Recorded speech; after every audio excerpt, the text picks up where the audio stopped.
Brain hemorrhage in premature babies. Information for parents. To understand how very delicate the brain of a baby born too early is, we need to understand a part of the brain called the germinal matrix, which is at work while the baby is in the mother's womb. The germinal matrix is a layer of cells in the baby's brain that is very important for brain development. It provides a rich and safe environment where new brain cells are created and begin to grow. These cells will later move to different parts of the brain, helping to form the connections that are needed for thinking, movement, and other functions. As a baby's brain matures in the womb, the germinal matrix gradually disappears, as it finishes the job of creating new brain cells.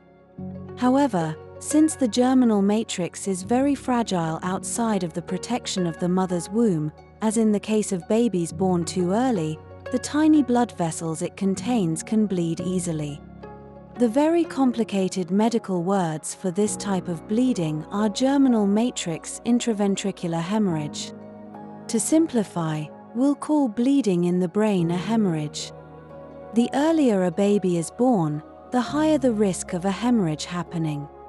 Most babies who have bleeding in their brain are born before 32 weeks. This usually happens in the first few days after birth. It can also happen before or during birth.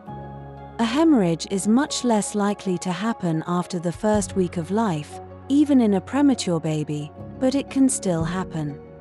How is a brain hemorrhage diagnosed? Babies who are born very early will have an ultrasound scan of the head. An ultrasound scan uses sound waves to make pictures of the body and shows the structures inside the body, in this case the baby's brain. The images can help discover bleeding. In many cases, babies with a hemorrhage in the brain do not give us clues that this has happened, so the images are needed to help discover the bleeding. What are the effects of a brain hemorrhage? A hemorrhage can be mild or severe. Mild bleeding is rather common in babies born very early. They are monitored regularly with an ultrasound to make sure the situation is stable.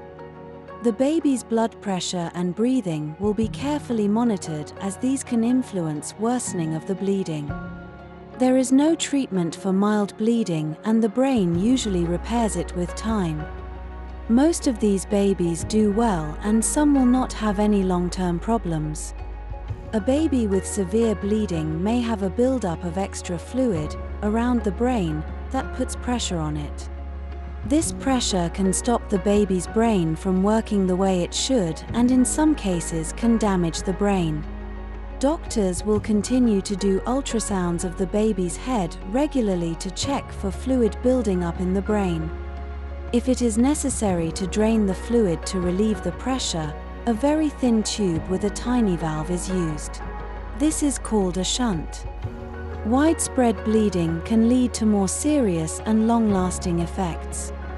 Some babies will develop cerebral palsy, which is a condition that affects movement, posture, and coordination. Some will have learning, speech, and behavioral difficulties in early childhood. These long-term effects can happen with any brain hemorrhage in newborns, but are much more likely after more serious, widespread bleeding. Sadly, some babies with very severe bleeding do not survive. Going forward after a germinal matrix hemorrhage.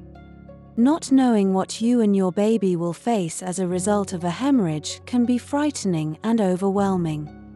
The Neonatal Special Care and Intensive Neonatal Care Team at Gaslini Institute, together with eubrain, provides comprehensive care, support and information to parents and families of premature babies at risk for hemorrhage and other serious brain-related conditions. Learning about brain hemorrhage is important because it helps us understand the special care that premature babies need soon after bleeding in the brain has been discovered. It is common for premature babies who have had bleeding in the brain and other serious health concerns to be in the hospital for several weeks, even up to 3 months, so that any complications can be managed by experts. During this long stay in the hospital, parents are encouraged to be with their baby as much as possible. The baby will continue to be followed by experts for the first several years of life to monitor their brain development, to provide support in facing any challenges, and to celebrate your child's progress with you.